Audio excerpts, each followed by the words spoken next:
Bon voilà, alors nous sommes avec un tas de matériel à monter et nous allons voir ça en détail. Bon, tout d'abord, il suffit de prendre l'adaptateur et de le mettre dans un port USB disponible et nous voilà avec l'adaptateur branché. La deuxième connexion va consister à relier l'adaptateur au boîtier de répartition. Donc je prends le boîtier de répartition, je le mets là.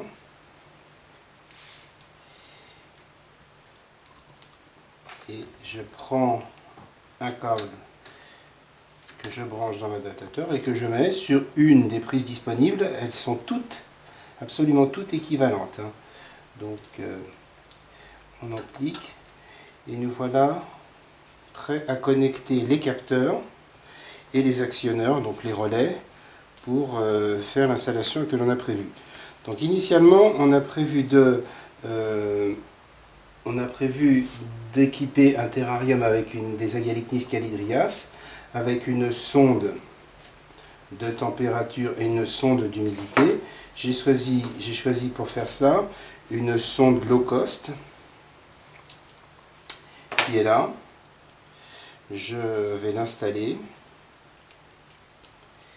On va remarquer au passage que chacune des sondes est identifiée par un numéro. Je ne sais pas si on voit bien, mais il y a un numéro ici.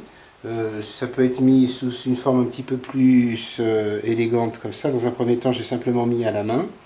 C'était une sonde de low cost. Elle n'est pas non plus montée dans son boîtier étanche. Ça viendra par la suite, mais j'ai pas trouvé quelque chose qui me convenait pour mettre tout cet ensemble qui est quand même un peu plus volumineux que la sonde de luxe, la sonde THL ou les sondes TH de luxe.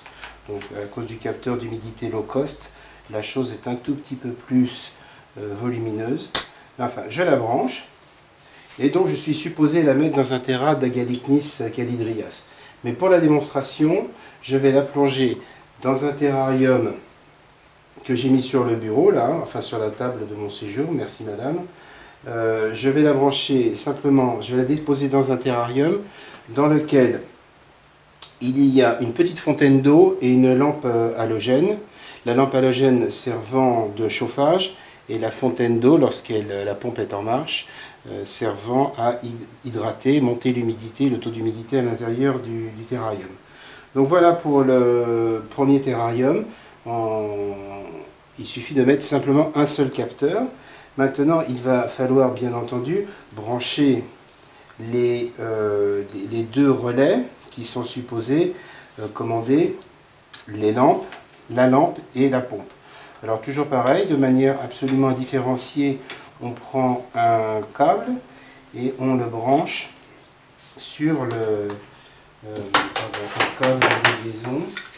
Donc là je prenais un capteur, je me suis trompé.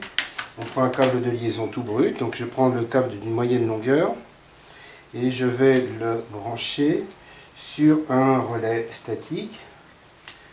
En l'occurrence, le relais il est ici et il y a le deuxième qui est là. Donc le premier relais statique, il commande, je vais vérifier ce qu'il commande. Il commande la pompe. Le premier relais statique commande la pompe et donc par complémentation, le deuxième va commander la lumière. Donc toujours pareil, le système de connexion est toujours identique. On met dans une prise un différencié et de l'autre côté dans le relais. Et voilà le capteur qui est branché. Et on fait la même chose, clic et clac pour le deuxième relais. Voilà le deuxième relais qui est branché. Par derrière les relais, hein, bon, c'est de la connexion de 120 volts et il n'y a rien de secret, hein, il n'y a rien de différent de ce que vous connaissez habituellement. Ensuite, nous allons mettre un capteur de température de luxe sur le terrarium du Gutata. Donc, je branche et je connecte. Donc les pinces à linge rouge sont supposées représenter l'endroit où on met le capteur de température, les pinces à linge bleu l'endroit où on met les capteurs d'hygrométrie. Je prends encore une sonde pour mettre dans le terra du Python Regius. Donc une sonde de température, je la connecte également ici.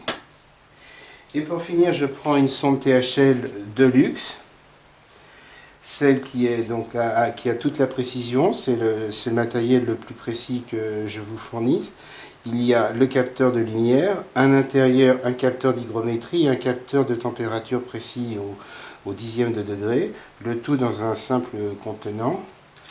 Je le branche, et donc là, comme c'est le capteur pour le localarium, il faut le mettre face à la lumière du jour, et à ce moment-là, il pourra automatiser l'allumage et l'extinction de l'ensemble ou des terrariums avec l'éclairage artificiel ou du local avec son éclairage central.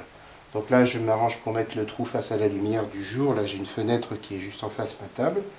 Et voilà l'ensemble de l'équipement, des connexions effectuées. Nous devons maintenant repasser au programme pour transférer informatiquement ce que nous venons de faire, on va dire électriquement.